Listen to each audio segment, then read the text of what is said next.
पुरी में निवास करने वाले भगवान श्री जगन्नाथ हर 14 से 19 साल मृत्यु में समाकर पुनर्जन्म लेते हैं। छोटी बहन सुभद्रा और बड़े भाई बलभद्र भी इसी परिवर्तन की प्रक्रिया से गुजरते हैं, जिसे कहा जाता है नव कलेबर।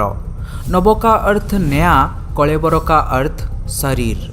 इस प्रक्रिया में भगवान जगन्नाथ, बलभद्र और देवी सुभद्रा की मूर्तियों को एक विशिष्ट अवधि के बाद नए मूर्तियों से बदला जाता है और ब्रह्म परिवर्तन किया जाता है।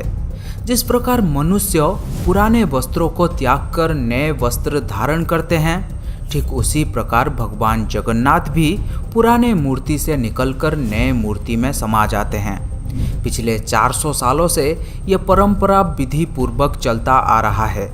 परंपराओं के अनुसार जिस वर्ष जोड़ा आषाढ़ का महीना आता है, उसी वर्ष यह परंपरा मनाया जाता है। आमतौर पर जोड़ा आषाढ़ हर 8 साल, 11 साल या 19 साल में एक बार आता है। 2015 का नवकलेबर 19 साल के अंतराल के बाद हुआ था और अगला नवकलेबर वर्ष 2034 में होने जा रहा है।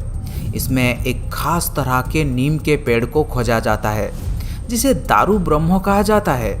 दारू की पहचान होने के समय किसी भी साधारण नीम के पेड़ को जगन्नाथ के दारू ब्रह्म के रूप में इस्तेमाल नहीं किया जा सकता। इंद्र नीलमणि पोथी में दारू की पहचान के बारे में विस्तार में बताया गया है।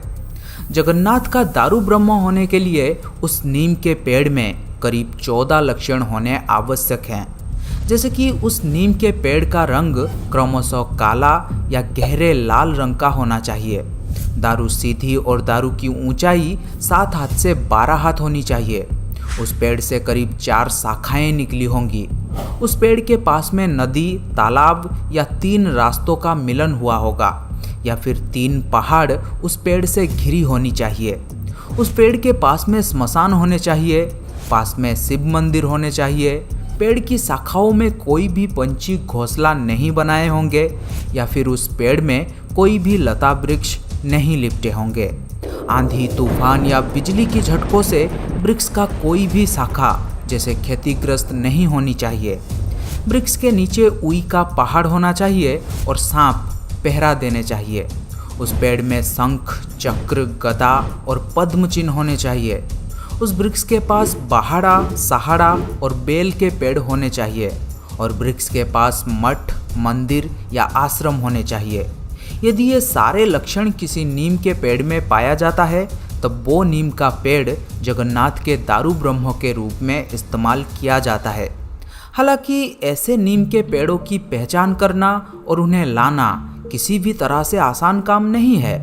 इसलिए एक स्वतंत्र खोजी दल बनाया जाता है, जिसमें दैतापतीस के लगभग 50 से अधिक सेवायत शामिल होते हैं। दैतापति मतलब उस समय के सबर सरदार विश्ववासु के वंशज हैं। इन पेड़ों को खोजने के बाद पहले इनकी पूजा करी जाती है और बाद में इसे काट कर पुरी भेज दिया जाता है, जहाँ पर इसे विधि पूर्वक मूर्ति निर्माण किया जाता है। मूर्ति निर्माण होने के बाद ब्रह्म परिवर्तन किया जाता है। वैसे तो नवकलेबर अनुष्ठान कब शुरू हुआ था, इसके उत्पत्ति का सही वर्ष ज्ञात नहीं है, लेकिन कई बार यह दावा किया जाता है कि 8वीं शताब्दी में रक्तबाहु नाम का एक विदेशी आक्रमणकारी ने पुरी पर हमला किया था। वो समुद्र मार्ग से पहुंचा और पुरी के तत्कालीन राजा सुफन देव को युद्ध में हराया। इसी बीच राजा अपने सहयोगियों के साथ भगवान जगन्नाथ, बलभद्र और देवी सुभद्रा की मूर्तियों के साथ पुरी से भाग निकले। फिर वे सोनपुर पहुंचे और सोनपुर गोपाड़ी नामक एक गुफा में मूर्तियों को दफना दिया। 144 वर्षों के बाद सोमवंशी राजवंश के यजाति केसरी नाम के एक राजा ने मूर्तियों को पुनर्प्राप्त किया, लेकिन इतने लंबे समय से मूर्तियां मिट्टी के नीचे रहने के कारण मूर्तियां खराब हो चुकी थी। इसलिए वे सिर्फ अपने साथ ब्रह्म पदार्थ को निकालकर पुरी ले गए थे। वहां पर नई मूर्ति बनाया गया और ब्रह्म परिवर्तन किया गया।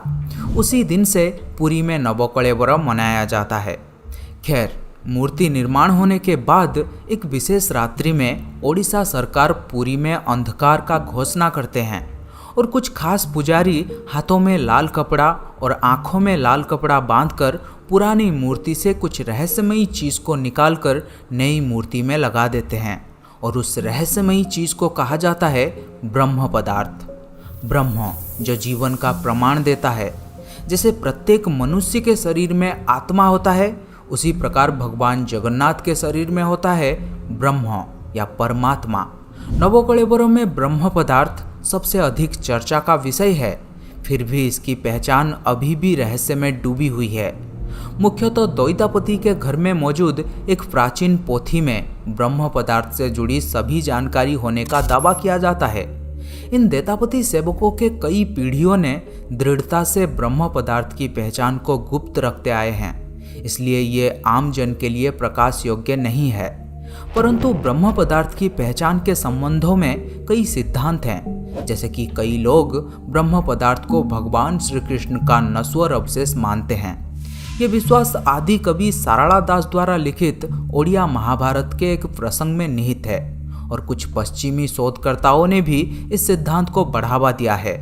इस मान्यता के अनुसार जब श्री कृष्ण की मृत्यु हुई थी तब पांडवों ने ही उनका अंतिम संस्कार किया था, लेकिन उस समय श्री कृष्ण का नाभि आग में जला नहीं था, इसलिए पांडवों ने उस नाभि को समुद्र में प्रवाहित कर दिया था, जो फिर बहते बहते पुरी के समुद्र तट पर पहुंचा था, जिसे फिर ब्रह्म पदार्थ के रूप में इस्तेमाल किया गया था। लेकिन यह मान्यता पूरी तरह से पौराणिक कथाओं पर आधारित है। कुछ अन्य लोग दावा करते हैं कि ब्रह्म पदार्थ गौतम बुद्ध का दांत हो सकता है। बौद्ध इतिहास के अनुसार बुद्ध का एक दांत उनके अंतिम संस्कार के चिता से एकत्र किया गया था। यह दांत कलिंग पहुंचा था, जहां दंतपुरा नामक नगर में इसकी पूजा की जाती थी। लेकिन इतिहासकारों का कहना है कि इस दांत की पूजा अब श्रीलंका के कैंडी शहर के दंत मंदिर में की जा रही है। इस दांत के कारण कलिंग को कई आक्रमणों का सामना करना पड़ा था, जिसमें राजा गोहासिव युद्ध में मारे गए थे। ये देखते हुए उनके दामाद और बेटी हेमामाला बुद्ध के दांत के साथ श्रीलंका भागने में सफल रहे थे, तो ये दांत ब्रह्म पदार्थ नहीं हो सकता। इसके अलावा कुछ लोग ये भी कहते हैं कि श्री जगन्नाथ की मूर्ति के अंदर ब्रह्म पदार्थ शालिग्राम और सोने के प्लेट पर बना एक श्री गोपाल यंत्र है। श्री बलभद्र के मूर्ति में शैव यंत्र के साथ ब्रह्म पदार्थ के रूप में स्वर्ण शिवलिंग है। देवी सुभद्रा में मुख्य सामग्री सोने के प्लेट पर बना एक भुवनेश्वरी यंत्र है और श्री सुदर्शन का ब्रह्म पदार्थ एक शालिग्राम और श्री नरसिंह यंत्र है। इसके अलावा कुछ लोग ये भी कहते हैं कि ये किसी प्रकार का तांत्रिक शक्ति या पौरालौकिक शक्ति हो सकता है।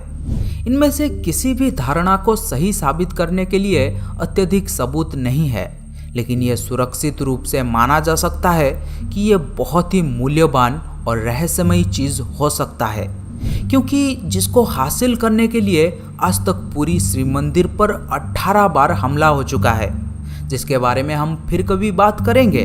लेकिन इन सब के बाद भी जगन्नाथ मंदिर निरंतर बढ़ता रहा है। वो एक आकार से दूसरे आकार में बदल जाते हैं और जिंदा रहते हैं। तो ये वीडियो आपको कैसा लगा कमेंट बॉक्स में ज़रूर बताना, और इस वीडियो को लाइक करें, अपने दोस्तों के साथ शेयर करें और इस चैनल को सब्सक्राइब करना बिल्कुल भी ना भूलें। Thank you.